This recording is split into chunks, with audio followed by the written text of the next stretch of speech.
Hello everyone, welcome to ओकुल में आप सभी का स्वागत है। लक्ष्य 100 plus 90 days revision course for UPSC CSC prelims को आगे बढ़ाते हैं डे 13 इंडियन पॉलिटी के साथ विद पार्ट 8। तो होली का दिन था, आप सभी को एक बार फिर से होली की हार्दिक हार्दिक शुभकामनाएं, बहुत बहुत शुभकामनाएं। आशा करते हैं कि आप सभी के जीवन में नई खुशियां, नई उमंग ये होली का त्योहार लेके आएगा। तो होली का त्योहार हो चुका है, अब हम वापस से अपने उस लक्ष्य के प्रति चलते हैं, उस लक्ष्य की ओर बढ़ते हैं जिसके लिए हम सभी लोग प्रयासरत हैं। आप लोग भी बहुत मेहनत कर रहे हैं और हम ओकुल में भी आप लोगों को एक कोशिश दे रहे हैं कि हम अपनी तरफ से जितना भी हो सके आप लोगों का साथ दे सकें। ठीक है, तो अगर अभी तक आपने इस कोर्स को एनरोल नहीं किया है तो प्लीज नीचे डिस्क्रिप्शन में दिए गए लिंक से जाके इस कोर्स को एनरोल कर लीजिए, क्विज स्टार्ट करना अटेम्प्ट कीजिए और इन वीडियो डिस्कशन को, इनके सॉल्यूशन, इनके डेटा पॉइंट्स को देखने के लिए, समझने के लिए प्लीज चैनल सब्सक्राइब कर लीजिए और बेल आइकन प्रेस कर लीजिए सो दैट की वीडियोस के नोटिफिकेशन आपसे मिस ना हो। तो चलिए इंडियन पॉलिटी के इस पार्ट को आगे बढ़ाते हैं, देखते हैं आज क्या क्या क्वेश्चन हमें डिस्कस करने हैं। तो देखते हैं, यह है देखिए दिन का पहला question, with regard to creamy layer concept. ठीक है, क्रीमी लेयर जो कंसेप्ट है यानी कि जो मलाईदार तबका जिसको बोला जाता है, consider the following statement. It is first finds expression in the Supreme Court's landmark judgment in Indira Sawhney versus Union of India case 1992। ठीक है, यानी कि ये जो एक्सप्रेशन है ये पहली बार सामने आया था Indira Sawhney versus Union of India के केस में 1992 में। ठीक है, ये सुप्रीम कोर्ट का बड़ा लैंडमार्क जजमेंट है, इसके बारे में आपने पढ़ा भी होगा, सुना भी होगा, बहुत फेमस जजमेंट है ये। दूसरा स्टेटमेंट कहता है कि creamy layer are some members of a backward class who are highly advanced socially as well as economically and educationally. यानी कि कुछ बैकवर्ड क्लासेस है जैसे एससी एसटी कैटेगरीज होती है, उनमें से वो तबका है उसको क्रीमी लेयर बोला जाता है कि जो सोशली बहुत ज्यादा एडवांस है, इकोनॉमिकली पैसे के मामले में बहुत ज्यादा एडवांस है, उनकी इकोनॉमिक कंडीशंस काफी अच्छी है और एजुकेशन जो है उनका वो भी काफी अच्छा है, तो उनको बोला जाता है क्रीमी लेयर। ठीक, और तीसरा स्टेटमेंट दिया गया है कि article 335 recognises that special measures need to be adopted for considering the claims of STs and STs, यानी कि जो अनुसूचित जाति और जनजातियां हैं उनके लिए, in order to bring them to a level playing field. ठीक है, यानी कुछ स्पेशल मेजर्स लेने होंगे क्योंकि आपको जनरली पता है कि जो अनुसूचित जाति या जनजातियां हैं उनका जो स्टेटस है वो थोड़ा सा पिछड़ा हुआ है, तो उनको एक लेवल प्लेइंग फील्ड देने के लिए, उनको एक समान स्तर पर लाने के लिए बाकी समाज के तबकों के साथ ये कंसेप्ट लाया गया है। देखते हैं, और आर्टिकल 335 इसके बारे में बताता है कि कुछ स्पेशल मेजर्स होने चाहिए कि इन तबकों को बाकी समाज के बाकी तबकों के साथ एक लेवल प्लेइंग फील्ड में लाया जाए। तो कौन सा स्टेटमेंट सही है इनमें से जो स्टेटमेंट सही है वो है, तीनों ही स्टेटमेंट सही है, ऑप्शन डी जो है वो करेक्ट आंसर है। आइए डेटा पॉइंट से जल्दी से समझते हैं इसको। देखिए, ये बिल्कुल सही स्टेटमेंट है पहला वाला कि जो लैंडमार्क जजमेंट था 1992 का जो केस था Indira Sawhney versus Union of India में, उसने सुप्रीम कोर्ट ने ये चीज बोली थी कि रिजर्वेशन अंडर आर्टिकल 16(4), ठीक है, आर्टिकल 16(4) के अंदर जो रिजर्वेशन है कौन सा है ये आप मुझे बताएंगे। ठीक है, आर्टिकल 16 के अंदर could only be provided at the time of entry into government service but not in matters of promotion. उसमें ये बोला गया है आर्टिकल में कि जो रिजर्वेशन है, ठीक है, वो रिजर्वेशन आपको गवर्नमेंट सर्विस में, यानी कि जब आप सरकारी नौकरी में अगर जा रहे हैं उसमें आप एंट्री ले रहे हैं तब मिलेगा, लेकिन प्रमोशन के दौरान नहीं मिलेगा। ठीक है, ये फैसला आया है Indira Sawhney versus Union of India 1992 में सुप्रीम कोर्ट का केस। ठीक है, और दूसरी बात बोली गई है, and the principle would operate only prospectively and not affect promotions already made, and reservations already provided in promotions shall continue in operation for a period of 5 years from the date of judgment।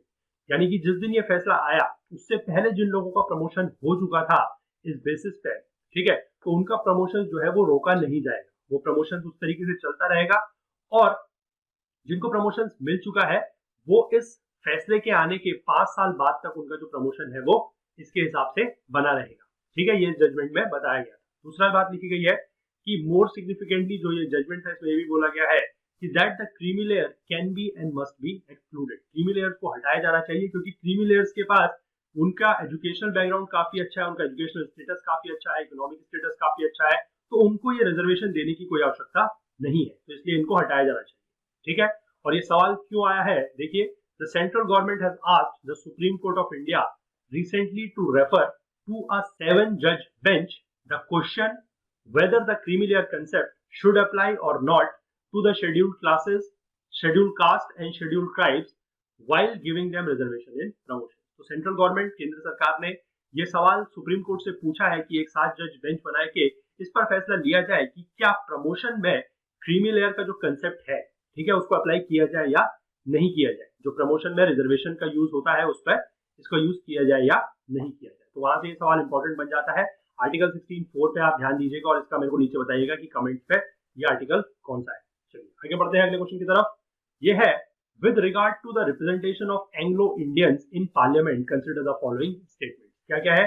Under article 331 the president of India is authorised to nominate 2 members of the Anglo Indian community to the Lok Sabha. यानी कि article 331 के आधार पर जो भारत के राष्ट्रपति हैं वो 2 लोगों को जो एंग्लो इंडियन कम्युनिटी से हैं उन 2 सदस्यों को नामित कर सकते हैं, नॉमिनेट कर सकते हैं। किसके लिए? लोकसभा के लिए। और दूसरा स्टेटमेंट है according to the 10th schedule, यानी कि जो 10वीं अनुसूची है उसके आधार पर जो भी एंग्लो इंडियन मेंबर है, कोई भी एंग्लो इंडियन मेंबर है, वो किसी भी पार्टी की सदस्यता ग्रहण कर सकता है या किसी भी पार्टी का सदस्य बन सकता है with in 6 months of the nomination. यानी कि नामित होने के 6 महीने के अंदर अंदर वो किसी भी पार्टी का सदस्य बन सकता है according to the 10th schedule या 10वीं अनुसूची के आधार पर। तो इनमें से जो सही जवाब है, जो सही ऑप्शन है वो कौन सा है? वो है ऑप्शन सी। दोनों स्टेटमेंट बिल्कुल सही है। ठीक है, आइए जल्दी से डेटा पॉइंट समझ लेते हैं। क्या है?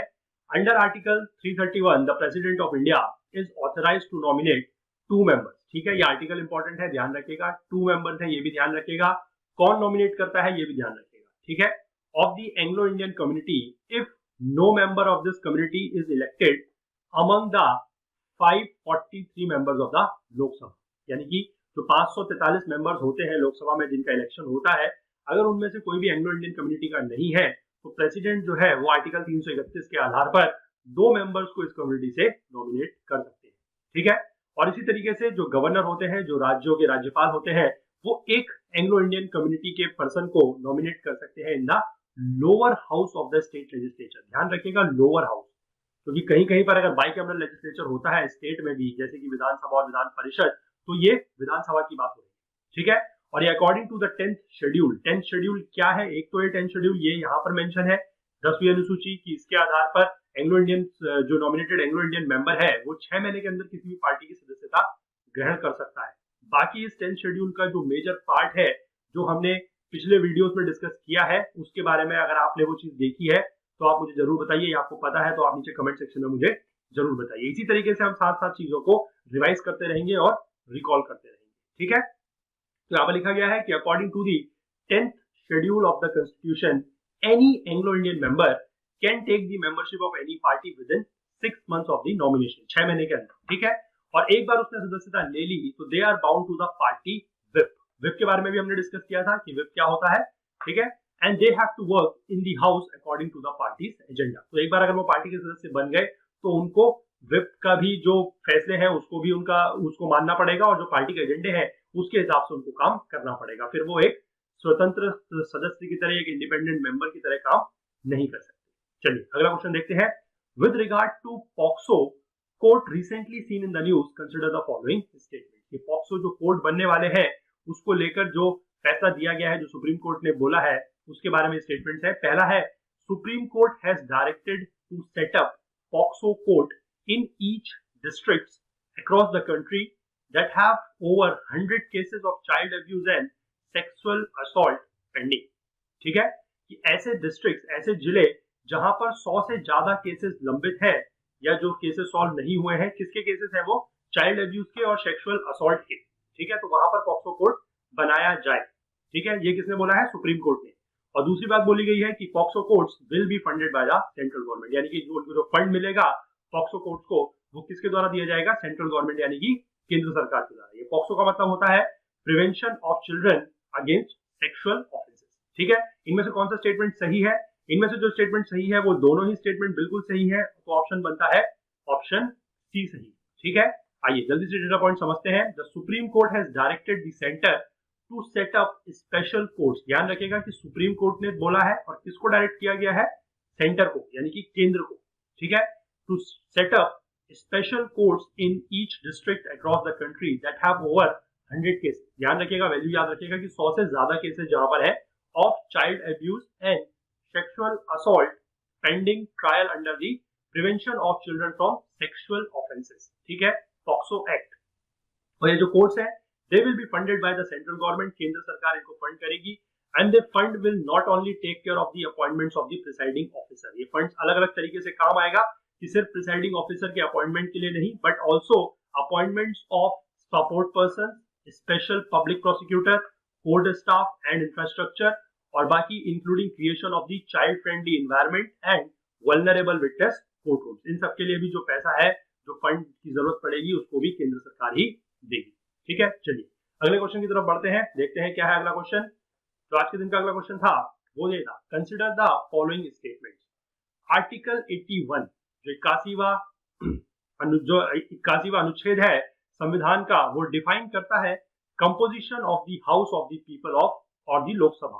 ठीक है, वो इसकी कंपोजिशन बताता है, किसकी, लोकसभा की या फिर हाउस ऑफ द पीपल की। और दूसरी बात है, the constitution prescribes an upper limit for the count of MPs in the parliament. जो कॉन्स्टिट्यूशन है वो एक अपर लिमिट बताता है कि इससे ज्यादा सदस्य पार्लियामेंट में नहीं होने चाहिए। तो कौन सा स्टेटमेंट सही है? जो स्टेटमेंट इनमें से सही है वो फिर से दोनों के दोनों स्टेटमेंट सही है, तो ऑप्शन सी इसका सही बनता है। आइए डेटा पॉइंट से समझते हैं। देखिए, article 81 of the constitution defines the composition of the house of the people और लोकसभा। ध्यान रखिएगा, आर्टिकल इंपॉर्टेंट है और कंपोजिशन बताता है किसकी, लोकसभा की या हाउस ऑफ द पीपल की। और उसमें क्या लिखा गया है? उसमें यह लिखा गया है कि the house shall not consist of more than 550 elected members. ठीक है, कि 550 से ज्यादा इलेक्टेड मेंबर्स नहीं होने चाहिए, और जिनमें से 20 से ज्यादा मेंबर जो है वो यूनियन टेरिटरीज यानी कि केंद्र शासित राज्यों से 20 से ज्यादा मेंबर नहीं होने चाहिए। ठीक है, तो एक तरीके से आप कह सकते हैं कि स्टेट्स से 530 से ज्यादा मेंबर नहीं होने चाहिए। 530 स्टेट से और 20 मेंबर जो है वो यूनियन टेरिटरीज। ठीक है, it also mandates that the number of Lok Sabha seats allotted to a state would be such that the ratio between that number and the population of the state is as far as possible. ठीक है, same for all these states. इसका मतलब यह है कि जहां population ज्यादा है, जैसे अभी हमने पहले देखा था कि राज्यसभा की जो पॉपुलेशन है उसके आधार पर हमें पता है कि राज्यसभा की पॉपुलेशन जहां पर ज्यादा है वहां से राज्यसभा की जो सीटें हैं उस राज्य की वो ज्यादा है। तो उसी प्रकार से लोकसभा के लिए भी कंसेप्ट बनाया गया है कि जिस राज्य की जनसंख्या ज्यादा है, पॉपुलेशन ज्यादा है, वहां से जो लोकसभा के मेंबर होंगे वो ज्यादा होंगे।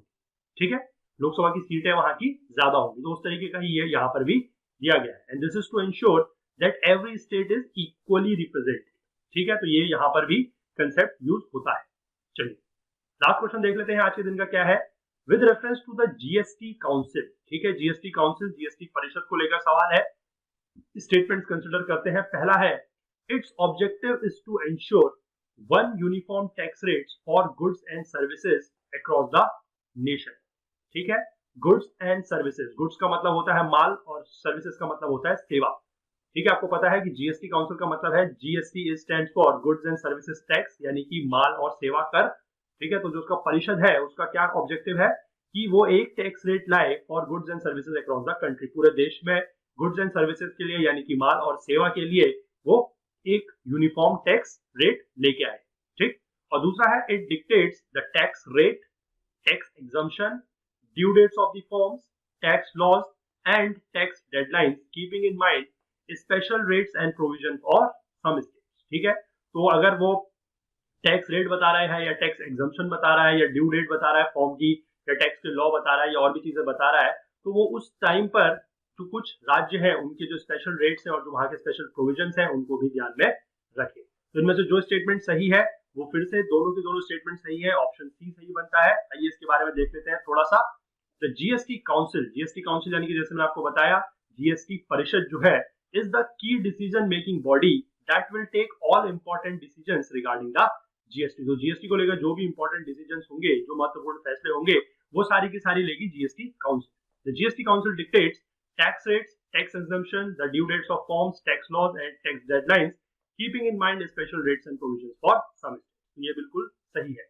The predominant responsibility of the GST Council is to ensure to have one uniform tax rates for goods and services across the nation. तो इसका यही मेन काम है। और जो गुड्स एंड सर्विसेज टैक्स है, it is govern by the GST council. तो GST council द्वारा इसको गवर्न किया जाता है।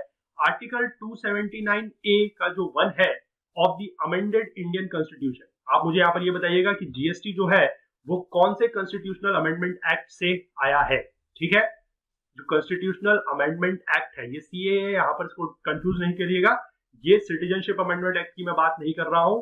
जीएसटी जो है वो कौन से कॉन्स्टिट्यूशनल अमेंडमेंट एक्ट से आया है या कौन से कॉन्स्टिट्यूशनल अमेंडमेंट बिल से आया है, अगर मैं कहूँ।